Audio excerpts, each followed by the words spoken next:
فأعوذ بالله السميع العليم من الشيطان الرجيم بسم الله الرحمن الرحيم فخلف من بعدهم خلف أضاعوا الصلاة واتبعوا الشهوات فسوف يلقون غيا سبحانك لا علم لنا إلا ما علمتنا إنك أنت العليم الحكيم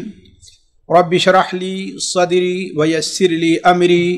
واحلل عقدة من لساني يفقهوا قولي وَاحْلُلْ عُقْدَةً مِّن لِّسَانِي يَفْقَهُوا قَوْلِي۔ عزیز بھائیو،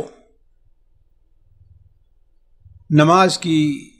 اسلام میں کیا اہمیت ہے وہ آپ لوگ جانتے ہیں۔ یہی کیا کم ہے کہ اللہ کے رسول صلی اللہ علیہ وسلم نے نماز کی پابندی کو خیریت کا معیار قرار دیا ہے۔ یہی کیا کم ہے کہ نبی کریم صلی اللہ علیہ وسلم نے نماز کی قبولیت کو یا دیگر اعمال عبادات جو ہیں ان کی قبولیت کو نماز کی قبولیت کے اوپر آپ نے منحصر قرار دیا ہے۔ یہی کیا کم ہے کہ آپ صلی اللہ علیہ وسلم جب کوئی شخص مسلمان ہو جاتا تو سب سے پہلے آپ صلی اللہ علیہ وسلم اسے نماز پڑھنے کا، نماز سکھانے کا حکم دیتے۔ یہی کیا کم ہے کہ جب نبی کریم صلی اللہ علیہ وسلم کے پاس طائف کا وفد آتا ہے، ان سے گفتگو ہونے لگی، وہ اسلام قبول کرنے پر راضی ہوئے، اسلام کے شرائط کو قبول کرنا چاہے،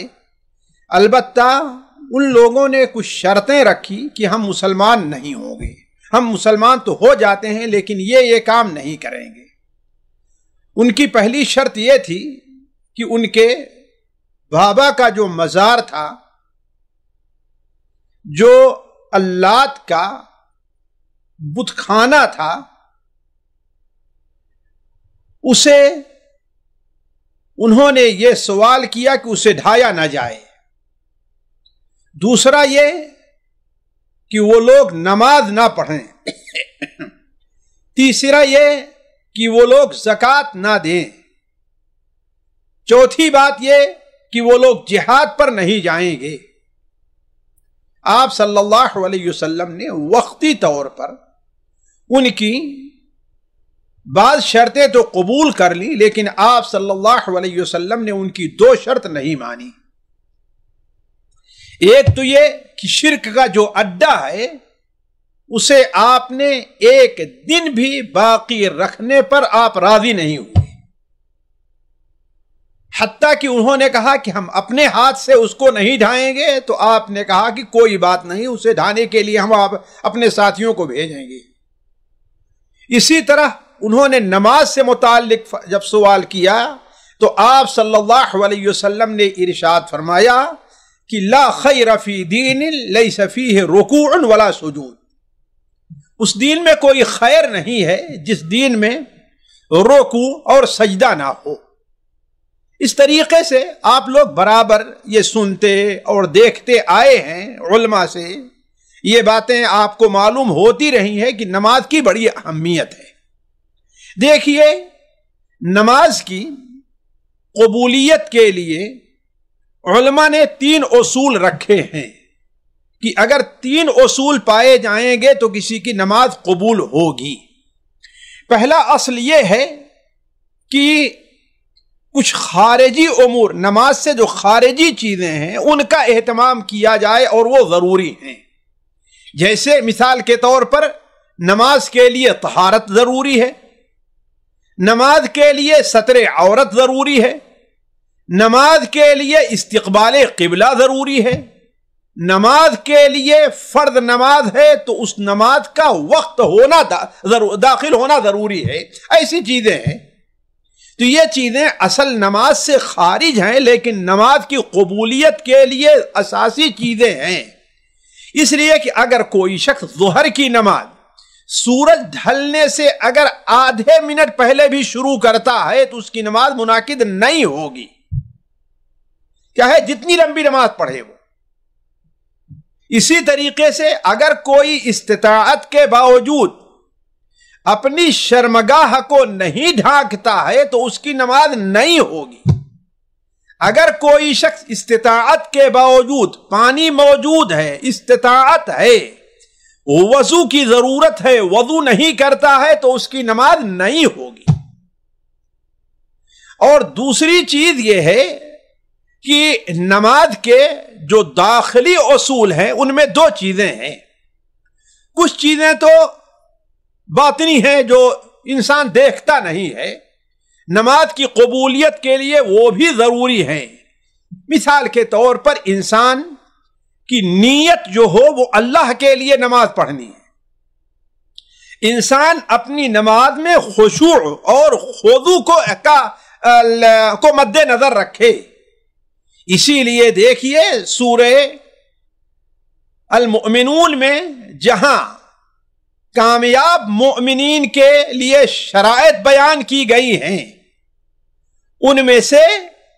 پہلی شرط اللہ تعالی نے رکھی ہے قد افلح المؤمنون الذین هم فی صلاتهم خاشعون،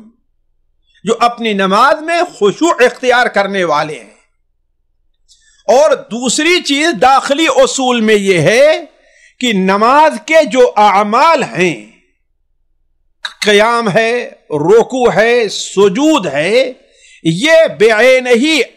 ایسے ہی ہونے چاہیے جو اللہ کے رسول صلی اللہ علیہ وسلم کے بتائے ہوئے طریقے کے مطابق ہوں. تو آج کی ہماری اور آپ کی جو گفتگو ہے اسی آخری چیز سے متعلق ہے، یعنی نماز اپنے ظاہری امور میں،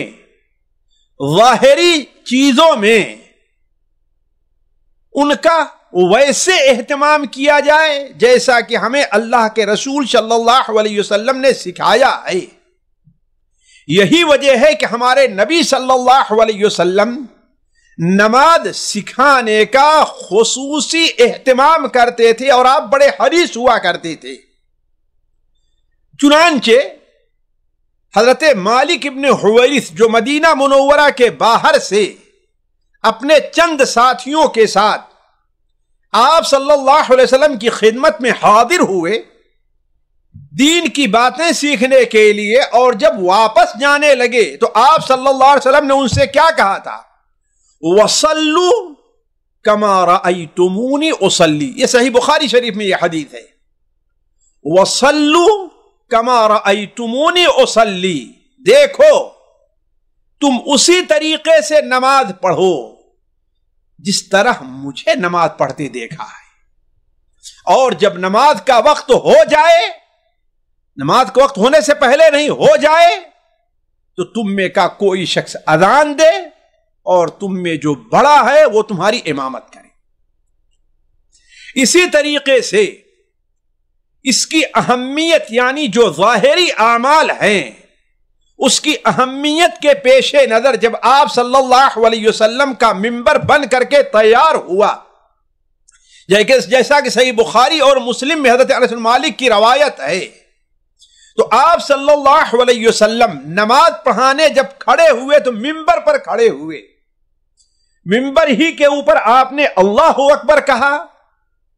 قراءت کی، منبر ہی پر آپ نے رکوع کیا، اور جب سجدہ کرنا ہوا تو پیچھے بغیر مڑے ہوئے الٹے پیر آپ نیچے آئے، اور منبر کی جڑ جہاں تک ہے وہاں پر آپ نے سجدہ کیا. اور جب دوسری رکعت کا معاملہ ہوا پھر آپ منبر پر گئے. ایسے ہی سارے اعمال آپ نے منبر پر انجام دیا. اور آپ صلی اللہ علیہ وسلم جب سجدہ کرنا ہوا تو پھر نیچے منبر پر الٹے پار نیچے آئے منبر سے اور سجدہ کیا. اب جب نماز سے فارغ ہوئے تو آپ صلی اللہ علیہ وسلم صحابہ کرام طرف متوجہ ہو کر کے آپ نے بیان فرمایا، ایھا الناس انی صنعت ھذا لتأتموا بی ولتعلموا صلاتی. ایھا الناس، اے لوگو، انی صنعت ھذا لتأتموا بی، ہم نے ایسا اس لیے کیا ہے کہ تم میری اقتدا کرو. اور میری نماز کا طریقہ سیکھ لو کہ جیسے ہم نے نماز پڑھی ہے ایسے تم بھی نماز پڑھو. یہی وجہ ہے کہ صحابہ کرام رضوان اللہ علیہم اجمعین، آپ اگر ان کی سیرت دیکھیں، بلکہ حدیث کی کتابیں صحیح بخاری وغیرہ اٹھا کر کے دیکھیں،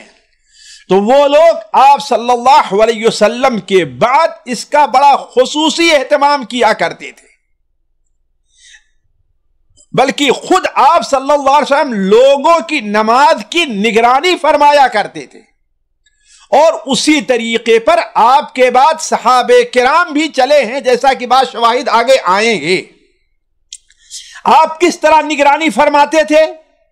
صحیح بخاری اور مسلم ہی میں ایک لمبی حدیث ہے، بلکہ ضرورت یہ ہے کہ دعات اس پوری حدیث کا ترجمہ اور اس کی شرح لوگوں کے سامنے کریں. تو آپ صلی اللہ علیہ وسلم ایک بار مسجد میں بیٹھے ہوئے تھے، جیسا کہ صحیح بخاری اور مسلم حضرت ابو ہریرہ کی روایت ہے کہ ایک شخص آتا ہے، اس نے نماز پڑھی، پھر آپ کے پاس آ کر کے سلام کیا. آپ نے کہا وعلیک السلام، تمہارے اوپر بھی سلامتی ہو. ارجع فصلی فإنک لم تصلی، جاؤ دوبارہ نماز پڑھو اس لیے کہ تم نے صحیح نماز نہیں پڑھی ہے. چنانچہ وہ شخص گیا، دوبارہ نماز پڑھا، اور پھر آ کر کے آپ سے سلام کرتا ہے. تو آپ صلی اللہ علیہ وسلم نے کہا وعلیک السلام ارجع فصلی فإنک لم تصلی، جاؤ دوبارہ نماز پڑھو اس لیے کہ تمہاری نماز نہیں ہوئی ہے. ایسے ہی دوبارہ گیا نماز پڑھ کر کے، تیسری بار آیا تو آپ صلی اللہ علیہ وسلم سے آخر میں اس نے کہا کہ اے اللہ کے رسول صلی اللہ علیہ وسلم علمنی یا رسول اللہ ولا احسن غیر ھذا، اے اللہ کے رسول صلی اللہ علیہ وسلم میں تو ایسے ہی نماز پڑھنا جانتا ہوں، آپ مجھے صحیح نماز کا طریقہ سکھا دیجیے. تو آپ صلی اللہ علیہ وسلم نے اسے ابتدائی نماز سے لے کر کے آخر تک پوری نماز کا طریقہ سکھلایا. تو کہنے کا مطلب یہ ہے کہ آپ صلی اللہ علیہ وسلم صحابہ کی نماز کی نگرانی بھی فرمایا کرتے تھے، بلکہ اللہ تعالیٰ نے آپ کو یہ قدرت دی تھی اعجازی طور پر، معجزانہ طور پر، کہ آپ صلی اللہ علیہ وسلم جب نماز پڑھاتے ہوتے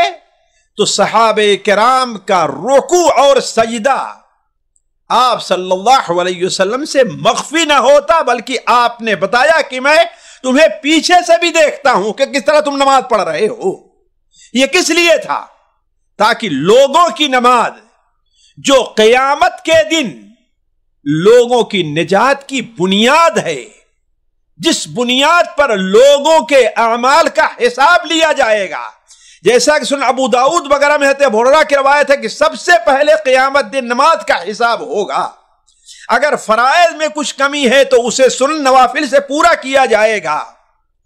اس کے بعد اگر نماز درست ہو گئی تو گویا اس کے بعد دوسرے اعمال کا حساب لیا جائے گا، ورنہ معاملہ یہیں پر ٹھپ ہے. تو کہنے کا مطلب یہ ہے کہ آپ صلی اللہ علیہ وسلم نماز کی یہ اہمیت دیتے تھے. مجھے یاد آیا کہ صحیح بخاری اور مسند احمد وغیرہ میں مختصر اور مسند احمد کی ایک روایت میں، بلکہ امام ابن قدر الصلاۃ کے اندر محمد بن نصر مروزی رحمہ اللہ نے مطول ایک حدیث حضرت حذیفہ رضی اللہ تعالیٰ عنہ سے نقل کی ہے. مسند احمد کے اندر بھی ایک حدیث ہے کہ مسند احمد کی حضرت حذیفہ رضی اللہ مسجد میں بیٹھے ہوئے تھے کہ ایک شخص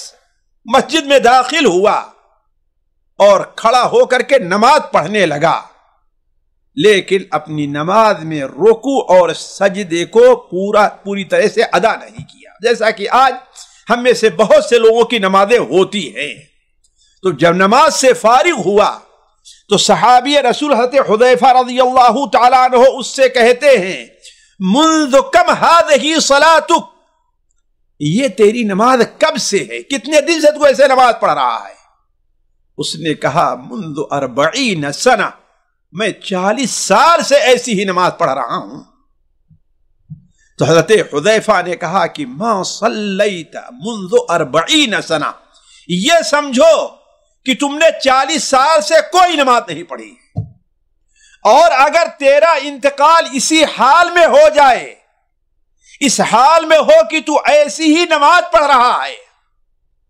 تو محمد صلی اللہ علیہ وسلم کو اللہ نے جس فطرت پر بنایا تھا، جو دین دے کر بھیجا تھا، اس کے خلاف تیرا انتقال ہوتا اور تو کبھی نجات نہ پاتا۔ پھر اس سے کہا، اسے نماز کا طریقہ سکھلانے لگے، اور آخر میں بتایا کہ دیکھو انسان بسا اوقات ہلکی نماز پڑھتا ہے، لیکن ہلکی نماز کا یہ معنی نہیں ہے کہ اپنا رکوع اور اپنا سجدہ پورا نہ کرے۔ ہلکی نماز پڑھو لیکن رکوع اور سجدے کو پوری طریقے سے ادا کرو۔ علی کل حال بات لمبی ہوتی جا رہی ہے۔ میں یہ کہہ رہا تھا کہ اللہ کے رسول صلی اللہ علیہ وسلم کے بعد صحابہ کرام بھی اپنے شاگردوں اور اپنے ملنے والوں کی نماز کی نگرانی کرتے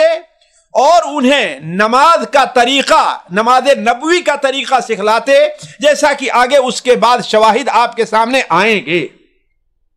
اسی جذبے کے پیش نظر میں چاہتا ہوں کہ آپ کے سامنے 1 یا 2 مجلس میں، اور چاہوں گا کہ مجلسیں چھوٹی ہوں، آپ کے سامنے نبی کریم صلی اللہ علیہ وسلم کی نماز کا ایک مختصر طریقہ آپ کے سامنے رکھ دیا جائے۔ دیکھیے نبی کریم صلی اللہ علیہ وسلم نماز میں داخلے کے لیے آپ صلی اللہ علیہ وسلم نیت کرتے،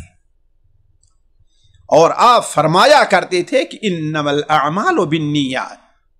اعمال کا دار و مدار کیا ہے؟ نیت کے اوپر ہے۔ لہذا ہر شخص کو یہ سمجھنا چاہیے کہ وہ جب بھی کسی نماز کے لیے کھڑا ہو تو اس کی نیت کرے۔ بسا اوقات ہم میں سے بہت سے لوگ نماز کے لیے کھڑے ہوتے ہیں، اپنے گھر سے نماز کے لیے نکلے اور انہیں سنت پڑھنی ہے، نفل پڑھنی ہے، کیا ہے یہ کسی نیت کا استحضار نہیں ہوتا۔ میں یہ سمجھتا ہوں کہ ان کی نماز بہت ممکن ہو، لیکن بہتر یہ ہے کہ انسان جب نماز میں کھڑا ہو تو استحضار ہو کہ آخر وہ کون سی نماز پڑھ رہا ہے۔ اسی لیے بعض علماء جو حد سے تجاوز کر گئے ہیں،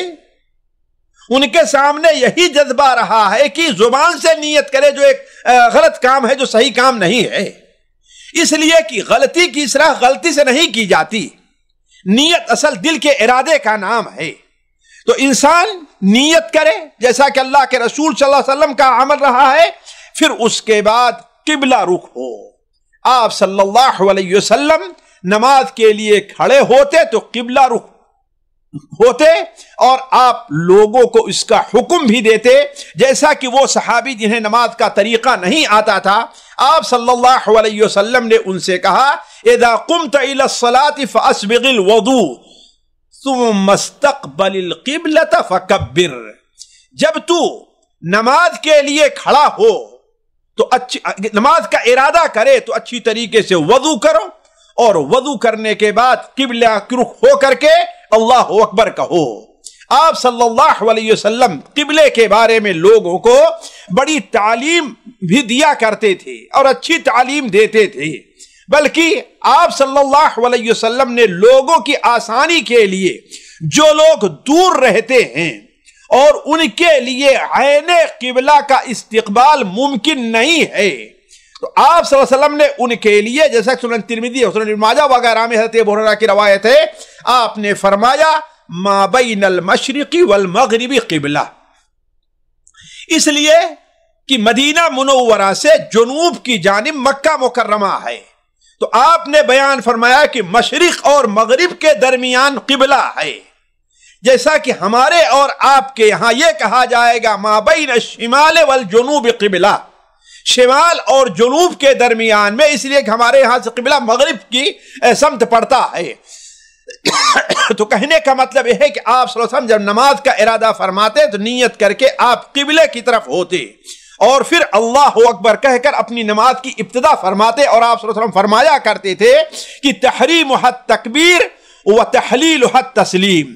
نماز کے اندر داخل ہونے یعنی اپنے کو نماز کے جو حرمت کی جگہ ہے، یعنی جو نماز کے اندر پہنچ جانے کے بعد جو دوسرے کام حرام ہو جاتے ہیں وہ کیا ہے؟ تکبیر ہے۔ گویا کی نماز میں داخل ہونے کے لیے اللہ اکبر ضروری ہے، وتحلیلھا اور حلال ہونے کے لیے یعنی نماز سے باہر نکلنے کے لیے سلام ہے۔ تکبیر کے ساتھ ہی آپ صلی اللہ علیہ وسلم اپنے دونوں ہاتھوں کو اٹھاتے تھے، اس کو سمجھنا چاہیے۔ ہاتھ کا جو اٹھانا ہے وہ اللہ اکبر کہنے کے ساتھ ہے، یہ نہیں کہ اللہ اکبر پھر ہاتھوں کو اٹھائے، نہیں، اللہ اکبر آپ ہاتھ اللہ اکبر کہہ رہے ہیں تو اس کے ساتھ آپ صلی اللہ علیہ وسلم ہاتھ اٹھائیں، جیسا کہ صحیح بخاری اور صحیح مسلم میں حضرت عبداللہ ابن عمر سے متعلق ان کے مشہور شاگرد نافع بیان فرماتے ہیں کہ عبداللہ ابن عمر کان اذا دخل فی الصلاۃ کبر ورفع یدیہ، حضرت عبداللہ ابن عمر جب نماز میں داخل ہونے کا ارادہ فرماتے تو اللہ اکبر کہتے اور اپنے دونوں ہاتھوں کو اٹھاتے، اور جب رکوع میں جاتے ارادہ کرتے تو اپنے دونوں تکبیر کہتے اپنے دونوں ہاتھوں کو اٹھاتے، اور جب رکوع سے اٹھتے تو سمیع اللہ لمن حمدہ کہتے اور دونوں ہاتھوں کو اٹھاتے۔ تو کہنے کا مطلب یہ ہے کہ آپ صلی اللہ علیہ وسلم جب نماز کے لیے کھڑے ہوتے تو تکبیر کہنے کے ساتھ ساتھ آپ اللہ اکبر اٹھایا کرتے تھے۔ یہاں ایک بات آپ سے واضح کر دوں کہ رفع الیدین کرنے کا طریقہ کیا ہے، اس لیے کہ بہت سے لوگ اس میں غلطی کرتے ہیں۔ کچھ لوگ رفع الیدین ایسے کر لیا، کچھ لوگ رفع الیدین کیے تو اپنے کانوں کو پکڑنا شروع کر دیتے ہیں، کچھ لوگ رفع الیدین کے ہاتھ اٹھائے ہیں اور اپنے کانوں کو کان کی لو سے اپنی انگلی کو انگوٹھے کو لگائے ہوئے ہیں۔ آیا کیا نبی کریم صلی اللہ علیہ وسلم کی نماز کا طریقہ رفع الیدین کا طریقہ یہی رہا ہے؟ اس سلسلے میں آپ کے سامنے ایک باتیں ہیں۔ پہلی چیز یہ ہے، رفع الیدین کرتے ہوئے ہاتھ کی انگلیاں کھڑی ہونی چاہیے اور پھیلی ہونی چاہیے، ملی نہیں، یعنی اس طریقے سے ملی نہ ہو اور نہ ایسے ہوں، ایسے ہاتھ کی انگلیاں یہ پھیلی ہوئی یہ ہونی چاہیے، جیسا کہ اللہ کے رسول صلی اللہ علیہ وسلم کے نماز کا طریقہ بتاتے ہوئے صحابی نے کہا ہے کہ آپ صلی اللہ علیہ وسلم جب اٹھاتے تو مد یعنی آپ کی انگلیاں کیا ہوتی؟ ممدودہ، یعنی گویا کہ آپ کی پھیلی ہوئی ہوتی نہ کہ ہوتی۔ دوسری چیز، رفع الیدین آپ صلی اللہ علیہ وسلم کا کندھوں، ایک روایت میں ہے کہ آپ کے دونوں ہاتھ کندھوں کے برابر رہا کرتے تھے، نہ اس طریقے سے بہت سے لوگ آئیں گے وہ تکلف کرتے ہوئے، اور بہت سے لوگ ہیں ایسے ہاتھ اٹھاتے ہیں، نہیں، آپ صلی اللہ علیہ وسلم کے ہاتھ کندھوں تک رہا کرتے تھے۔ چنانچہ حضرت عبداللہ ابن عمر رضی اللہ تعالیٰ عنہ کی حدیث جو صحیح بخاری اور مسلم میں ہے کہ آپ صلی اللہ علیہ وسلم کان یرفع یدیہ حذو منکبیہ اذا افتتح الصلاۃ، جب نبی کریم صلی اللہ علیہ وسلم نماز پڑھنا شروع کرتے، نماز کی ابتدا کرتے تو آپ اپنے دونوں ہاتھوں کو کندھوں تک اٹھاتے، یہ کندھوں تک، یہ بھی ہو سکتا ہے اور یہ بھی ہو سکتا ہے، جیسا کہ آگے اس کی تفصیل آئے گی۔ اسی طریقے سے آپ صلی اللہ علیہ وسلم کانوں تک اپنے ہاتھوں کو اٹھاتے۔ اس سلسلے میں حضرت مالک بن حویرث رضی اللہ تعالیٰ عنہ، جن کا ذکر آ چکا ہے کہ وہ دور سے دین سیکھنے کے لیے آئے تھے، وہ بیان کرتے ہیں کہ اللہ کے رسول صلی اللہ علیہ وسلم اذا کبر رفع یدیہ حتی یحاذی بہما اذنیہ، نبی کریم صلی اللہ علیہ وسلم جب اللہ اکبر کہتے تو اپنے دونوں ہاتھوں کو اٹھاتے، یہاں تک اٹھاتے کہ وہ اپنے آپ کے کانوں کے برابر ہو جاتے، اور جب آپ رکوع کرتے تو اپنے دونوں ہاتھوں کو اٹھاتے یہاں تک کہ کانوں کے برابر رہتے۔ ایک روایت میں حضرت مالک ابن حویرث کی جو ہے اسی میں یہ بھی ہے کہ حتی یحاذی بہما فروع اذنیہ، یہاں تک کہ آپ جب انہیں اٹھاتے تو آپ کے کانوں کے فروع تک، فروع کا دو معنی علماء نے کیا ہے، ایک معنی فرو کا تو یہ ہے کہ کان کا اوپری جو حصہ ہے یعنی اوپر کا حصہ یعنی کان کے یہاں تک، اور ایک معنی فرو کا بعد علماء نے کان کی لو کیا ہے جو یہ ہے۔ اس سلسلے میں سب سے بہتر چیز جو امام شافعی رحمہ اللہ نے تمام حدیثوں کو سامنے رکھ کر کے بیان کیا، اور علماء اسے تمام علماء احناف مالکی حنابلہ سارے لوگ اس کو نقل کرتے آئے ہیں، وہ یہ ہے کہ امام شافعی رحمہ اللہ جب مصر گئے اور ان سے رفع الیدین کی احادیث سے متعلق پوچھا گیا کہ آخر کہاں تک اٹھائیں، کندھوں تک اٹھائیں یا کہ کان کے یا فرو تک اٹھائیں یا کانوں تک اٹھائیں، تو انہوں نے کہا کہ ہاتھوں کو ایسا اٹھایا جائے کہ یہ جو انسان کا ہے وہ کندھوں تک رہے، اور انسان کا انگوٹھا جو ہے وہ فروع یعنی کان کے لو تک رہے، اور ہتھیلی جو رہے وہ کان کے اوپری حصہ یعنی کان تک رہے، اس طریقے سے تاکہ تمام حدیثوں پر عمل ہو جائے۔ اور پھر علماء نے اسے پسند بھی کیا، اس لیے نمازوں میں کھڑے ہونے کے لیے یا رکوع میں جاتے وقت رفع الیدین کا یہ طریقہ انسان کو اختیار کرنا چاہیے۔ یہ دیکھیے یہ ہے، یعنی آپ دیکھیں تو میرے ہاتھ کا یہ حصہ کندھوں تک بھی ہے اور انگلیاں جو ہے وہ کانوں تک پہنچی ہوئی ہیں، یہ طریقہ زیادہ بہتر ہے۔ یا تو یہ بھی کہا جا سکتا ہے کہ آپ صلی اللہ علیہ وسلم کبھی ہاتھ کندھوں تک اٹھاتے تھے اور کبھی کان کے اوپری حصے یا کان کے لو تک آپ اٹھایا کرتے تھے، واللہ عالم۔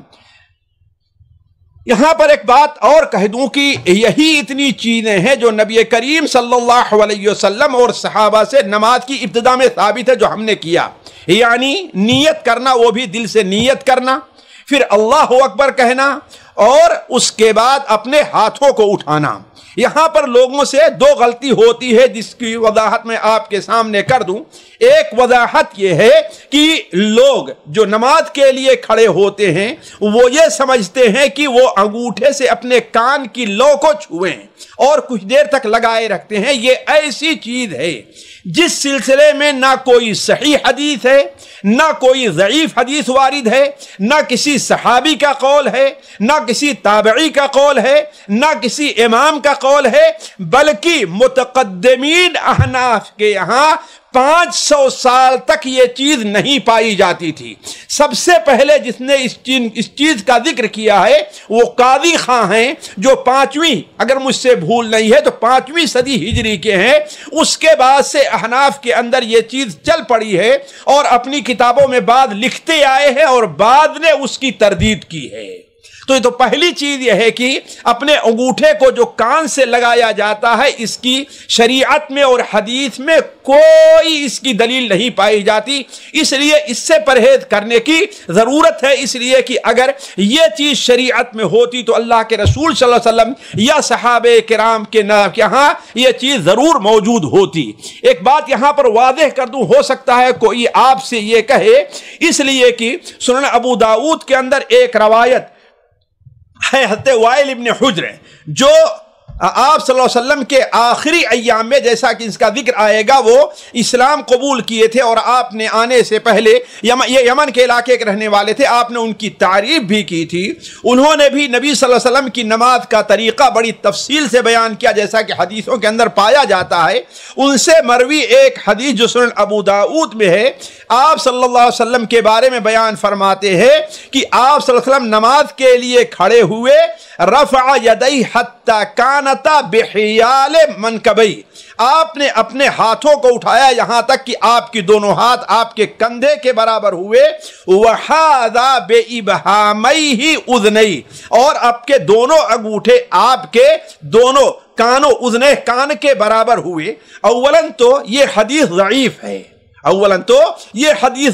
اس لیے کہ اس حدیث کو حضرت وائل ابن حجر رضی اللہ تعالیٰ عنہ سے ان کے بیٹے وائل عبد الجبار نے روایت کیا ہے، اور عبد الجبار کی حد کا حدیث سننا حضرت وائل ابن حجر سے ثابت نہیں ہے، بلکہ وہ بہت چھوٹے تھے کہ وائل ابن حجر کا انتقال ہو گیا، تو اس حدیث کے اندر یہ ضعف، یہ کمزوری پائی جا رہی ہے۔ دوسری چیز یہ ہے کہ کانوں کے برابر انگوٹھے ہے نا، اس کا یہ مطلب نہیں کہ اپنے انگوٹھے سے کان کو چھوا کرتے تھے، اس میں یہ دلیل کہیں موجود نہیں ہے، لہذا اس پر متنبہ رہنا چاہیے۔ اور دوسری چیز، ہمارے یہاں جو ایک چیز موجود ہے، بلکہ یہ چیز عام طور پر پھیل گئی ہے کہ زبان سے نیت کرنا، کہ لوگ زبان سے نیت کرتے ہیں، ہم 2 رکعت نماز فجر کی فرض ہے اللہ تعالیٰ کے اور پیچھے امام کے جس طریقے سے کیا جاتا ہے، یہ ایسی چیز ہے کہ اولاً یہ چیز بھی نبی کریم صلی اللہ علیہ وسلم اور صحابہ کرام اور تابعین اور کسی امام سے یہ چیز وارد نہیں ہے کہ کسی امام نے زبان سے نیت کرنے کے لیے کہا ہو۔ بعض فقہاء نے اسے مستحسن اور اچھا قرار دیا ہے، ان میں سے بعض فقہاء احناف ہیں، بعض فقہاء حنابلہ ہیں، بعض فقہاء مالکیہ ہیں، لیکن یہاں پر 2 بات ہے۔ ایک بات تو یہ ہے، فقہاء کی یہ بات کسی حدیث سے ثابت نہیں ہے، کسی بھی حدیث سے ثابت نہیں، اسی لیے جو قابل اعتماد فقہاء گزرے ہیں، بلکہ محققین فقہاء گزرے ہیں، ان میں سے اکثر نے اس کا انکار کیا ہے، اسے قبول نہیں کرتے۔ ایک چیز، دوسری چیز، اگر غور کیا جائے تو فقہاء نے اس چیز کو اس شخص کے بارے میں کہی ہے جو وسوسے کا شکار ہے، وہ نماز کے لیے کھڑا ہوتا ہے، اسے یاد نہیں رہتا کہ ہم نے کون سی نماز ہم پڑھ رہے ہیں، اچھا ہم نے کس کی نیت کی ہے، جس کی وجہ سے وہ متردد رہا کرتا ہے۔ لہذا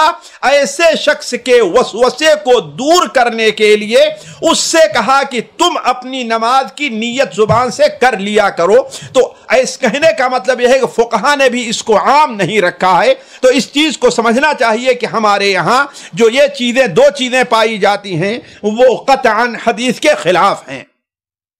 اس کے بعد نبی کریم صلی اللہ علیہ وسلم جب اللہ اکبر کہتے ہوئے ہاتھوں کو اٹھایا کرتے تھے تو اس کے بعد ہاتھوں کو لٹکاتے نہیں، بلکہ ایک ہاتھ کو دوسرے پر رکھ لیتے تھے، ایک ہاتھ کو دوسرے پر رکھ لیا کرتے تھے، اور آپ صلی اللہ علیہ وسلم اس کی اہمیت بھی بیان فرماتے ہیں۔ چنانچہ آپ صلی اللہ علیہ وسلم کی بڑی مشہور حدیث صحیح ابن حبان وغیرہ میں ہے کہ آپ صلی اللہ علیہ وسلم نے بیان فرمایا، اِنَّا مَعْشَرَ الْأَنْبِيَاء، ہم انبیاء کی جماعت ہیں، اللہ تبارک و تعالی نے ہمیں حکم دیا ہے کہ ہم افطاری میں جلدی کریں اور سحری کھانے میں تاخیر سے کام لیں، اور نماز میں اپنے دائیں ہاتھ کو بائیں ہاتھ پر رکھ لیں۔ نماز میں ہم اپنے دائیں ہاتھ کو بائیں ہاتھ پر رکھ لیں، بلکہ صحابہ کرام رضی اللہ تعالیٰ عنہ کو بھی آپ صلی اللہ علیہ وسلم اسی چیز کا حکم دیا کرتے تھے۔ صحیح بخاری میں ہے، سہل بن سعد رضی اللہ تعالیٰ عنہ کی روایت ہے، وہ بیان کرتے ہیں کہ کان الناس یؤمرون، لوگوں کو حکم دیا جاتا تھا۔ انہی الفاظ سے بعض علماء خصوصاً امام شوکانی اور دوسرے لوگوں نے ایک ہاتھ کو دوسرے ہاتھ پر رکھ کر نماز پڑھنے کو واجب قرار دیا ہے، حالانکہ جمہور کبیر علماء اسی طرف گئے ہیں کہ یہ سنت ہے اور تاکیدی سنت ہے، لیکن یہ واجب نہیں ہے۔ لیکن امام شوکانی رحمہ اللہ اسے واجب کہتے ہیں، کیوں؟ اس لیے کہ حدیث میں ہے کان الناس یؤمرون، لوگوں کو حکم دیا جاتا تھا کہ آدمی جب نماز میں کھڑا ہو تو اپنے دائیں ہاتھ کو بائیں ہاتھ پر رکھ لے۔ بلکہ ایک بار آپ صلی اللہ علیہ وسلم مسجد میں داخل ہوئے، آپ کا گزر شاید حضرت عبداللہ بن مسعود رضی اللہ تعالیٰ عنہ ان کے اوپر ہوا، وہ نماز پڑھ رہے تھے تو اپنے دائیں ہاتھ پر بائیں ہاتھ کو رکھا ہوا تھا۔ آپ صلی اللہ علیہ وسلم نماز ہی کی حالت میں، آج شاید لوگ قبول نہ کریں، آپ صلی اللہ علیہ وسلم نماز ہی کی حالت میں آپ نے ان کے دائیں ہاتھ کو بائیں ہاتھ پر رکھ دیا۔ تو گویا کی اصل یہ ہے کہ دائیں ہاتھ کو بائیں ہاتھ پر رکھا جائے، اور یہ نبی کریم صلی اللہ علیہ وسلم کی سنت بلکہ اللہ تبارک و تعالی کا یہ حکم ہے، نہ صرف مومنین کو بلکہ انبیاء کو بھی اس بات کا حکم ہے کہ جب نماز میں کھڑے ہو تو اپنے ہاتھوں کو لٹکائے نہ رکھیں، جیسا کہ بعض خوارج کا اور مالکیہ کا جو یہ عمل ہے، یہ حدیث نبی صلی اللہ علیہ وسلم کے قطعاً خلاف ہے۔ البتہ یہاں پر دوسری بات یہ ہے کہ یہ ہاتھ، دائیں ہاتھ کو بائیں ہاتھ پہ رکھا جائے تو کہاں رکھا جائے؟ آیا سینے پر رکھا جائے یا گلے کے اوپر رکھا جائے یا ناف پر رکھا جائے، ناف کے اوپر رکھا جائے، ناف کے نیچے رکھا جائے، یہ مختلف اقوال علماء کے ہیں، لیکن اس سلسلے میں جو سب سے راجح بات ہے، جس کی تائید 2 حدیثوں سے ہوتی ہے اور تمام دیگر حدیثوں کے مقابلے میں یہ دونوں حدیثیں زیادہ قوی ہیں، ہمیں اس کا احساس ہے کہ یہ دونوں حدیثیں اگر اکیلے ہیں تو اس میں ضعف ہے، لیکن اگر ان تمام حدیثوں کو ملایا جائے تو انہیں قوت پہنچتی ہے۔ پہلی حدیث حضرت وائل ابن حجر کی ہے، یہ جو آپ صلی اللہ علیہ وسلم کے پاس نماز کا طریقہ سیکھنے آئے تھے، امام ابن حبان رحمہ اللہ اس حدیث کو صحیح قرار دیتے ہیں، اگرچہ اس میں ایک راوی مؤمل ابن اسماعیل ہے جن کے اوپر اہل علم نے کلام کیا ہے، لیکن طاؤوس کی ایک مرسل اور صحیح روایت سے، مرسل روایت جو صحیح سند سے ہے، سنن ابو داؤد وغیرہ میں اس سے اس کی تائید ہوتی ہے۔ وہ بیان کرتے ہیں کہ ہم نے اللہ کے رسول صلی اللہ علیہ وسلم کے ساتھ نماز پڑھا، آپ صلی اللہ علیہ وسلم نے اپنے دائیں ہاتھ کو بائیں ہاتھ پر رکھ کر کے سینے پر رکھ لیا، سینے پر رکھ لیا۔ اس کے علاوہ جو حدیثیں ناف کے نیچے یا ناف پر بیان کی جاتی ہیں، ان کی تائید کسی بھی صحیح حدیث سے نہیں ہوتی ہے۔ اگر کسی کے پاس کوئی ایسی دلیل ہے تو ہمیں بھی لا کر کے بیان کر دے، میں چیلنج وغیرہ کا معاملہ نہیں کرتا، نہ میں مناظرے کا آدمی ہوں۔ دوسری حدیث جو قبیصہ ابن حلب اپنے والد حلب الطائی سے روایت کرتے ہیں، مسند احمد کے اندر ہے، اور مسند احمد کے محققین اسے قوی قرار دیتے ہیں کہ آپ صلی اللہ علیہ وسلم بیان فرماتے ہیں کہ ہم نے آپ صلی اللہ علیہ وسلم کو دیکھا، یعنی حلب الطائی بیان کرتے ہیں کہ ہم نے اللہ کے رسول صلی اللہ علیہ وسلم کو دیکھا کہ آپ جب نماز سے فارغ ہوتے تو اپنے دائیں طرف مڑ جایا کرتے اور بائیں طرف مڑ جایا کرتے، اور ہم نے آپ کو دیکھا کہ یدعو ہذہ علی صدرہ، اپنے ہاتھ کو اپنے سینے پر رکھ لیتے تھے۔ لہذا راجح قول یہی ہے کہ انسان اپنے دائیں ہاتھ کو بائیں ہاتھ پر رکھ کر کے سینے پر رکھ لے، اور اسی میں اس طرف بھی اشارہ ہے چونکہ نیت کا معاملہ دل پر ہوتا ہے، لہذا اسی جہاں پر نیت ہے وہیں پر انسان اپنے دونوں ہاتھوں کو رکھ لے رہا ہے۔ واللہ عالم۔